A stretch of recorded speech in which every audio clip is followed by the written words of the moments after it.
जय श्री जगन्नाथ सांग मैंने आसन जाना आज दिन केमती कथा सकाल उठी गाधे पाधे छतुआ खाई रेडी गली ऑफिस जावाई ऑफिस रे पहुंची लॉगिन करी मो काम स्टार्ट कर देथिले एक्चुअली हमर फास्ट हाफ रे टिके अधिक काम रे तो काम सारी के हमर लंच टाइम जेतले आसी जाइतिला देन लंच टाइम मोर आज बहुत सारा खाइबा थिला भिंडी आलू भजा बाइगण भजा देन बाइगण टमाटो पोड़ा चकटा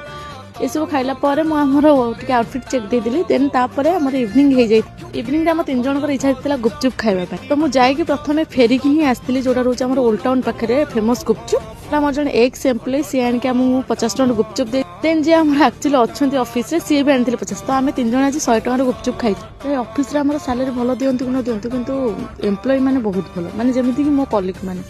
तुम जब कांदी कांदी पक तुम जो टिके हस कि गड़ी जी 8 घंटा 12 घंटा केमी जाऊँ जानी पार्नु गपी गपी कम तो हूँ कम सहित गप भी हो जाऊँ एत गुपचुप खाइली जे आउ सप्ताह कौटी किसी खाएनी सीधा घर को आसी घर को आसी डिनर कर टीवी देखिए एवं जाऊँ शोया गुड नाइट बाय बाय।